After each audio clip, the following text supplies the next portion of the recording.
নমস্কাৰ প্ৰিয় বন্ধু বান্ধৱীসকল, স্বাগতম জনাইছোঁ এটা নতুন ভিডিঅ'লৈ তথা আমাৰ ইউটিউব চেনেললৈ, য'ত আমি সদায় কিছুমান আছামিজ এষ্ট্ৰলজি তথা ৰাশিফল সম্বন্ধীয় ভিডিঅ' আলোচনা কৰোঁ।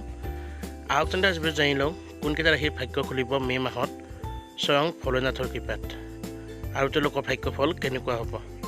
আৰু তাৰ লগতে অনুৰোধ জনাই থওঁ যে আমাৰ চেনেলটোৰ ভিডিঅ'বিলাক যদি ভাল পায় তেনেহ'লে লাইক কমেণ্ট শ্বেয়াৰ কৰাৰ লগতে সদায় যদি ভিডিঅ' হ'বলৈ আমাৰ চেনেলটো ছাবস্ক্ৰাইব কৰি দিব। আহক এতিয়া আমি মূল ভিডিঅ'লৈ আগবাঢ়ি যাওঁ। বন্ধুসকল, মে' মাহত কেইটামান ৰাশিৰ বিশেষ ধৰণৰ ভাগ্য উদয় হ'ব স্বয়ং ভোলেনাথৰ কৃপাত।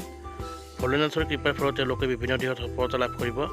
যিহেতু ভগৱান ভোলেনাথৰ আশীৰ্বাদ আছে, এওঁলোকক কোনেও একো কৰিব নোৱাৰে, সকলো দিশতে সফলতা লাভ কৰিব।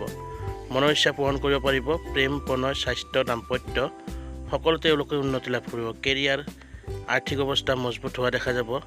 লগতে চাকৰি তথা ব্যৱসায় আদি উন্নত হ'ব। আৰু ভোলেনাথৰ কৃপাত তেওঁলোকৰ জীৱনবোৰ আনন্দৰূপে পৰিগণিত হ'ব। এই বিশেষ ভাগ্যৰ ৰাশিকেইটা হৈছে মিথুন, তুলা, কন্যা, ধনু, সিংহ আৰু মকৰ ৰাশি। বন্ধুসকল, এইকেইটা হৈছে প্ৰধান ৰাশি যিকেইটাৰ ওপৰত ভোলেনাথৰ আশীৰ্বাদ থাকিব মে' মাহত, আৰু এওঁলোক ভাগ্যৰ ৰূপে পৰিগণিত হ'ব। যদি ভিডিঅ'টো ভাল লাগিল লাইক কমেণ্ট শ্বেয়াৰ কৰি দিব, আৰু সদায় যদি ভিডিঅ' হ'বলৈ আমাৰ চেনেলটো ছাবস্ক্ৰাইব কৰি দিব নাপাহৰিব। ধন্যবাদ।